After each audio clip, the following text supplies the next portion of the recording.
Hello beautiful people, welcome back to my channel. My name is Victoria. Here's Pumpkin. Yes, Pumpkin. Hi.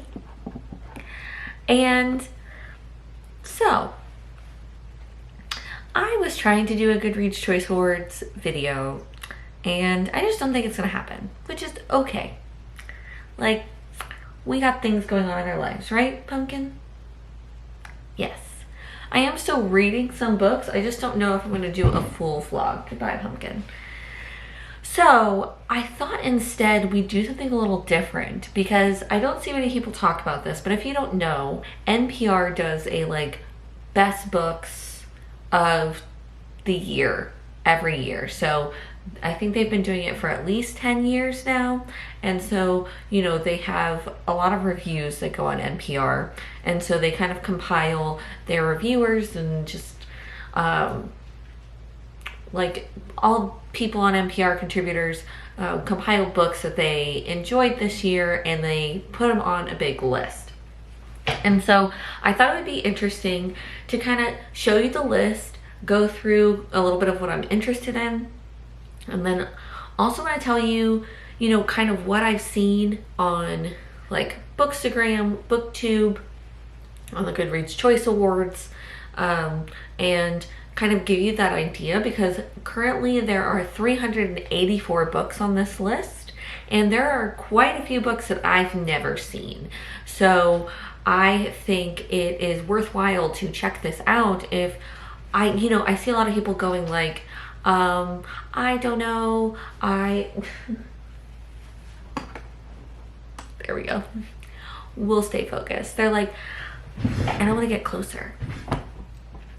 They're like, I don't know, I want to see more books that I'm not seeing kind of circulate through everybody's feeds and things like that. And I think this is a great option to get a good variety, especially if you're looking to like spice up your reading for next year. Just kind of add some books to your TBR that maybe you don't see typically. So without further ado, let's hop into these 384 books. Okay, so what's really cool about this is not only do you have 384 books that you can just look through, but they also have these filters on here. So if you're looking for a certain genre, you can go through here. So let's go through the numbers. And I'm gonna first start off with books I actually have seen mentioned on BookTube, Bookstagram, the GoodReads Choice Awards, or even ones that were like advertised to me through various publishers and online bookstores like bookshop.org. And I counted 42 books. So I don't know what that percentage is. Let's see. So about 11%. So I have seen 11% of the books that are listed on here. So like I said, great option if you're looking to find some books that are like a little outside of what you're used to seeing. I'm just gonna go by genre, I think, because I think that'll be easiest. Good job. Good job, Pumpkin. I'm not gonna do fiction because it'll include a lot of the different genres, so we'll start with nonfiction. So for nonfiction, there's 124 books on here. So that is about like a third of the books. So if you're looking for more nonfiction, I definitely think this is a good place to come and look. I did see a lot of the nonfiction from the GoodReads Choice Awards, but there's obviously a lot more on here.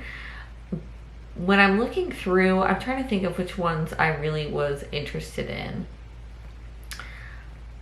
There was a Jane Austen one that I was interested in, obviously, but there are so many different ones on here. And I think there's also some like graphic novels which are included in this. I was interested in Dark Renaissance just from the GoodReads Choice Awards as well. I actually took a class in Shakespeare's Contemporary back in college and it was super interesting. So that book is on my list. I did see, this is probably the most well-known nonfiction I've seen on here. Oh yes, there's the Maggie Smith Dear Writer on here. I thought this graphic novel sounded interesting by Haley Gullen. This might surprise you. A breast cancer story is a graphic memoir. And obviously I've seen Abundance a ton of times around, but there were just a lot of different nonfictions on here that I thought were interesting. And just in case you want to dive deeper and don't want to leave this page, you can like hover over here. Like I think Defiant looks really interesting, and you hit read more, and it'll give you a little synopsis of this and show you where it's on here. So this is a graphic novel, and it is about apparently a real life American superhero, Robert Smalls, who escaped enslavement by commandeering a Confederate ship. Oh yes, yes, I remember this. Confederate ship in Charleston, South Carolina, and sailing it to Union-held territory. Oh, it says a graphic novel? So cool. Yeah, I definitely want to read this. Already have this on here. But I think that's really neat that you're able to also pop right in here. So out of those nonfictions, let's look. So biographies and memoirs. So we have, I should keep my calculator out so I can help you with this. So biographies and memoirs, I have seen a couple of these. Careless People is one that I counted in here. And you'll see, like I said, there are a mix. So that's why I didn't do fiction, because it basically pulls up every book that's not included in the nonfiction. Do not walk on the computer, pumpkin. All right, so let's get into the nitty gritty of it. So 78 of these are considered biographies and memoirs. There is a little bit of nonfiction on here as well. Pumpkin is trying to play with something. Okay, so let's do comics and graphic novels.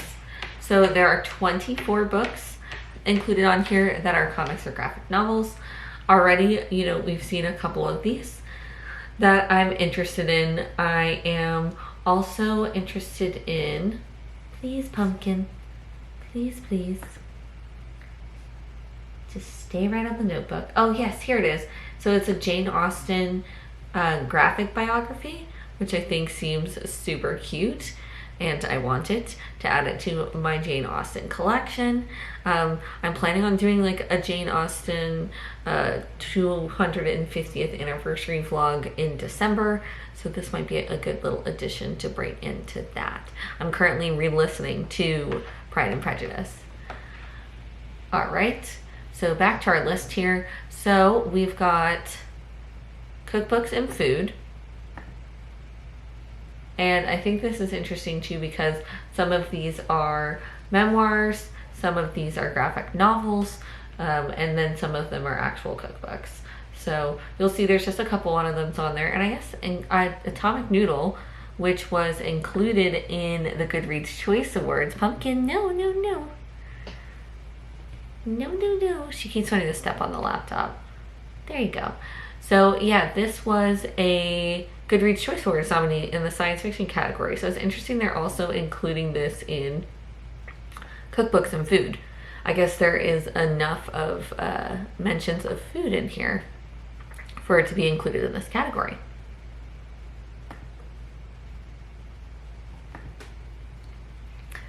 Okay.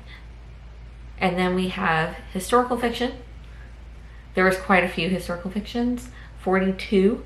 Oh, I missed one. Okay, let's make that 43 books. I missed the V.E. Schwab. Obviously, that one was mentioned a ton of times. But I also know that Gabby from Gabby Reads wrote The Hounding. So that's on there. The Possession of Alba Diaz and then Isola are both mentioned. Also, can we not go on the computer, Pumpkin? No, no, come this way. Come this way, come on. There we go. There you go. I have also seen Victorian Psycho in a couple places, and The Isle of the Silver Sea, Rules for Ruin. This one I'm particularly interested in is All of Us Are Murderers by K.J. Charles. So it is described as like an Edwardian succession, and it's basically they all come to this house to talk about this famous writer's will, and there are nefarious things afoot during it. It really was giving me Knives Out as well, so I'm very excited. I really want to read this one. I've been putting on my list, like I want to stop what I'm reading and read this one because it just sounds like a really good time, and I love this cover art. I think it's super fun.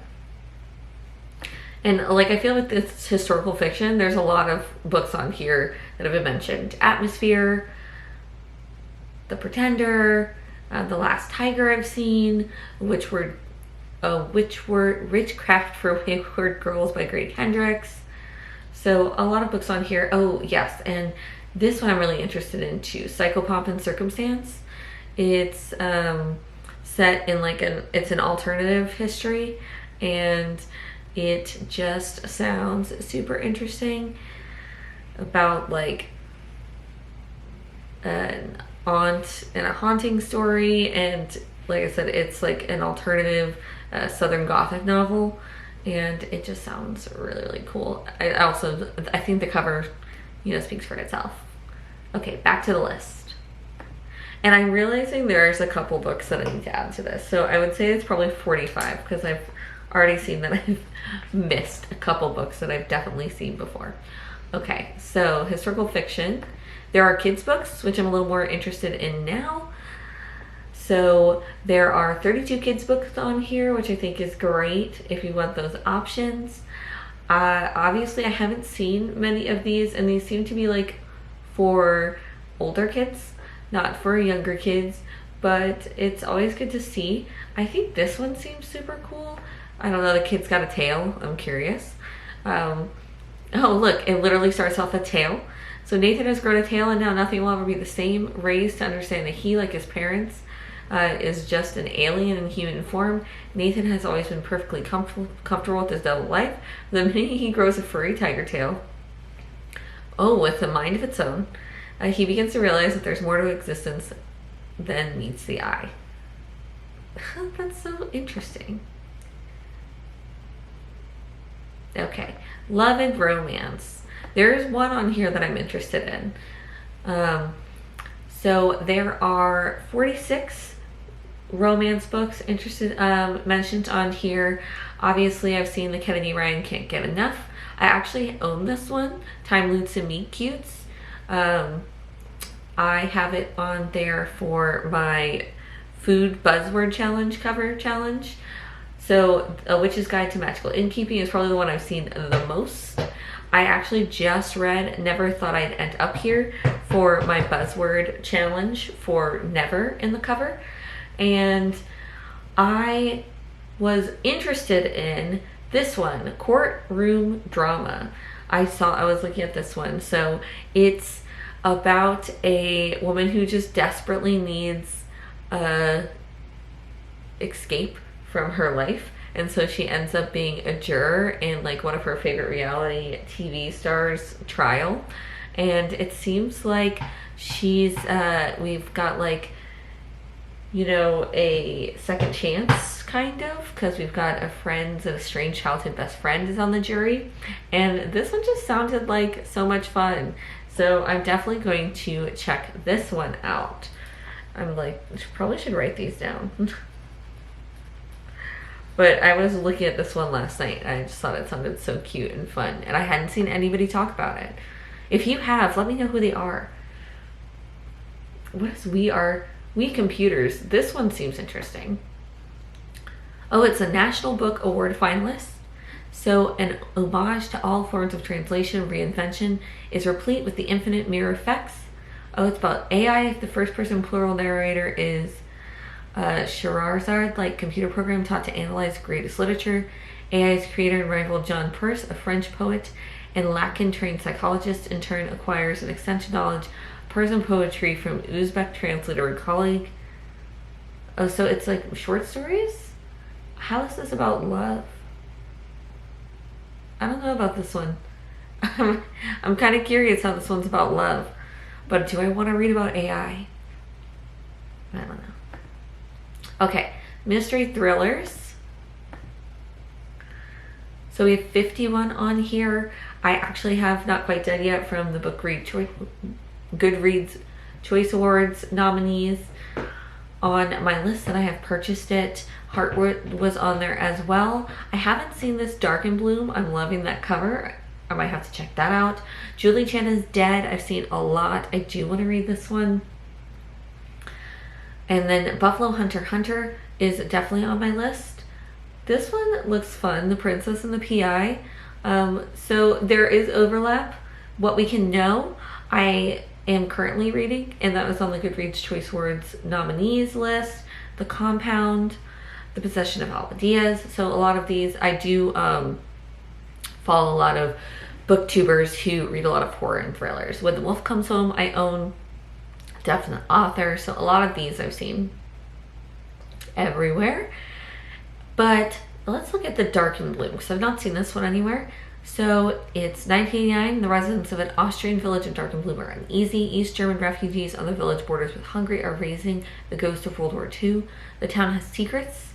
Oh, good Nazis and bad Nazis? I don't know about that. And there are no Jews left. The book succeeds on multiple levels. It's gossipy, small town satire that's laugh out loud funny, but also a historical mystery that lays bare the complexity of characters who have convinced themselves it's possible to see evil only in hindsight. It is the last idea that sticks with you. There was always so much to do, we couldn't pay attention to that. Oh, the investigations unit. I have so much cat hair all over me right now. This one seems really interesting. Adding that to the list. Okay, sci-fi, fantasy, speculative fiction. We have 40 on here. Sunrise on the Reaping, Seen Everywhere, Catabasis. I've seen When They Burn the Butterfly, obviously Onyx Storm. Hungerstone, I've seen. This one I'm very interested in. So this is The Voice of Blood by Gabriela Rabalgo Palafox. And it's a vampire novel, so I'm going to add it to my vampire vlog. But, so I like that it gives like a kind of a little synopsis. So this is from Alex Brown, a book critic and librarian. It says, it's a shame that the late Gabriela Rabalgo Palafox is not nearly as well known in the US as she was in our home country of Mexico. So this is a newly translated collection of some Gothic short stories offering a striking introduction. In these stories, Palafox takes vampire lore and layers of feminism, fabulism, and folklore to create a shockingly good body of work. So this one sounds super interesting. Bless you, pumpkin. Okay, so short stories and essays. Oh, so you can also apparently tack them on and get exactly what you want. If you want a short story that's sci-fi, fantasy, or speculative fiction, you can click all these in here. You can do that with mystery and thrillers. There are none. So there's 27 included in here that are short stories or collections. I was looking at this one, Murder Ballads. And so it's an illustrated book that digs into the history and cultural life of 20 murder ballads. Interesting. The stories behind these songs are told with careful empathy, impressive research, and the storyteller's surety. Murder ballads are rooted in violence. Somebody's voice was taken. Okay, so this is from Jessica P. Wick, who is a book critic and writer. That one sounds super interesting as well. And then we have, go back up. We also have YA. And there are only 10 on here. And I have read, never thought I'd end up here. So look, I've read one of them. It's so interesting. And what I like here is too is they have it by kind of what you might be looking for outside of genre. So it's all geek to me. I don't know exactly what that means, but I guess like just kind of under those things, identity and culture. There's for history lovers.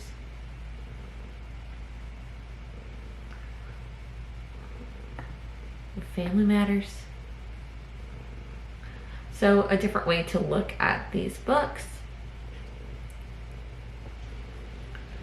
But that's kind of the short and sweet of it. Like I said, I just wanted to do a quick little video introducing some people to these books that were selected by NPR.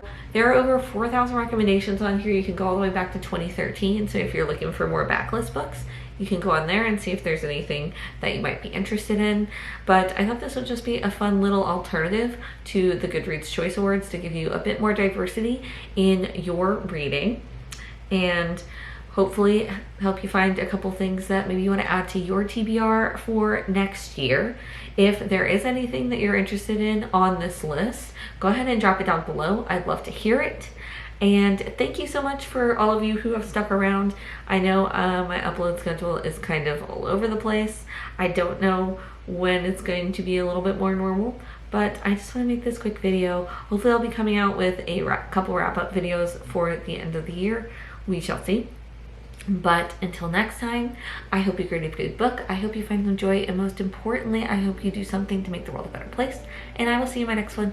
Bye!